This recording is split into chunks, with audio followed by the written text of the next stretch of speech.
దుర్గా సప్తశతి మూడవ అధ్యాయం. ఓం ఋషిరువాచ నిహన్యమానం తత్సైన్యమవలోక్య మహాసురః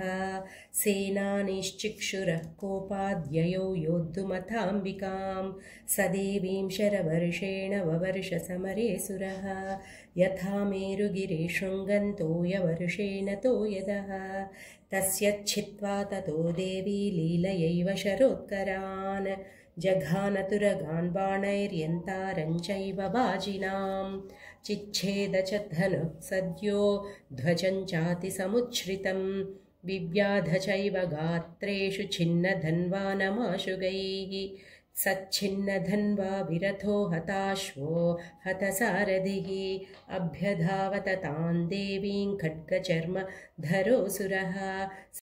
సింహమాహత్య ఖడ్గేన తీక్ష్ణధారేణ మూర్ధని ఆజఘానభుజే సవ్యే దేవీమప్యతివేగవాన్ తస్యాః ఖడ్గో భుజం ప్రాప్య పపాల నృపనందన తతో జగ్రాహ శూలం స కోపాదరుణలోచనః చిక్షేప చ తతస్తత్తు భద్రకాళ్యాం మహాసురః జాజ్వల్యమానం తేజోభిరవిబింబమివాంబరాత్ దృష్ట్వా తదాపతच्छूलं దేవీ శూలమముంచత తేన తచ్చతధాన్నీతం శూలం స చ మహాసురః హతే తస్మిన్ మహావీర్యే మహిషస్య చ మూపతౌ ఆజగామగజారూఢः శామరస్త్రిదశార్దనः సోపి శక్తిం ముమోచాథ దేవ్యాస్తామంబికాధృతం హుంకారాభిహతాం భూమౌ పాతయామాస నిష్ప్రభాం భగ్నాం శక్తిం నిపతితాం దృష్ట్వా క్రోధసమన్వితः చిక్షేప చామరः శూలం బాణైస్తదపి సాక్షినత్ తతः సింహः సముత్పత్య గజకుంభాంతరే స్థితः బాహుయుద్ధేన యుయుధే తేనోశ్చైస్త్రిదశారిణా యుధ్యమానౌ తతస్తౌ తు తన్మాన్నాగాన్మహీంగతౌ యుయుధాతేతి సంరబ్ధౌ ప్రహారైరతిదారుణైః తతో వేగాత్ఖముత్పత్య నిపత్య చ మృగారిణా కరప్రహారేణ శిరశ్చామరస్య పృథక్కృతం ఉదగ్రశ్చరణే దేవ్యా శిలావృక్షాదిభిర్హతः దంతముష్టితలైశ్చైవ करालश्च నిపాతితः దేవీ క్రుద్ధా గదాపాతైశ్చూర్ణయామాస చోద్ధతం బాష్కలం భిందిపాలేన బాణైస్తామ్రం తథాంధకం ఉగ్రాస్యముగ్రవీర్యం చ తథైవ చ మహాహనం త్రినేత్రం చ త్రిశూలేన జఘాన పరమేశ్వరీ బిడాలస్యాసినాకాయాత్ పాతయామాస వైశ్చిరః దుర్ధరం దుర్ముఖం చోభౌ శరైర్నిన్యేయమక్షయం ఏవం సంక్షీయమాణే తు స్వసైన్యే మహిషాసురः మాహిషేణ స్వరూపేణ త్రాసయామాస తాన్ గణాన్ కాశ్చిత్తుండప్రహారేణ ఖురక్షేపైస్తథా పరాన్ లాంగూలతాడితాంశ్చాన్యాం శృంగాభ్యాం చ విదారితాన్ వేగేన కాంక్షిదపరాన్నాదేన భ్రమణేన చ నిశ్వాసపవనేనాన్యాన్ పాతయామాస భూతలే నిపాత్య ప్రమథానీకమభ్యధావత సోసురः సింహం హంతుం మహాదేవ్యాః కోపం చక్రే తతోంబికా సోపి కోపాన్ మహావీర్యః ఖురక్షుण्णमहीतलः శృంగాభ్యాం పర్వతానుచ్చాంశ్చిక్షేప చ ననాద చ వేగభ్రమణవిక్షుण्णा మహీతస్య వ్యశీర్యత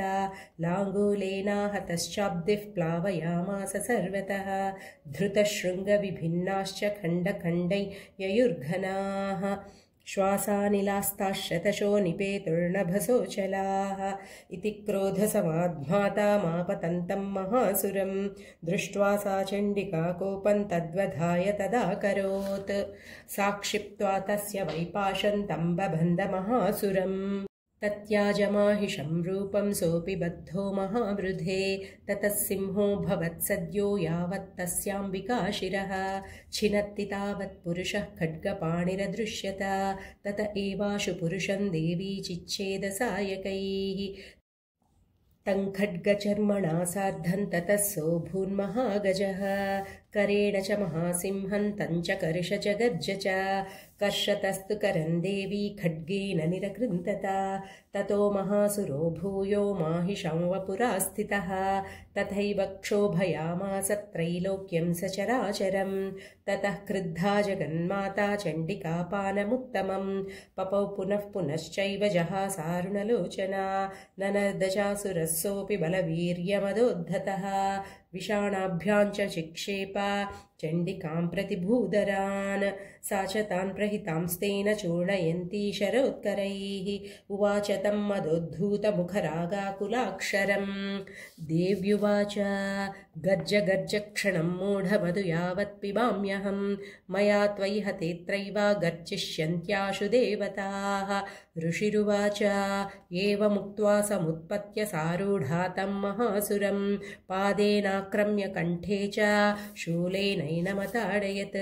ततः सोऽपि पदाक्रान्तस्तया निजमुखात्तदा अर्धनिष्क्रान्त एवासीद् देव्या वीर्येण संवृतः अर्धनिष्क्रान्त एवासौ युध्यमानो महासुरः तया महासिना देव्या शिरश्छित्त्वा निपातितः ततो हाहाकृतं सर्वं दैत्यसैन्यन्ननाशतत् प्रहर्षं च परं जग्मुः सकला देवतागणाः तुष्टुस्तां सुरादेवीं सह दिव्यैर्महर्षिभिः जगुर्गन्धर्वपतयो न ऋतुश्चाप्सरो गणाः स्वस्ति श्रीमार्कण्डेयपुराणे सूर्यसावर्णिके मन्वन्तरे देवी माहात्म्ये तृतीयः श्रीजगदम्बार्पणमस्तु।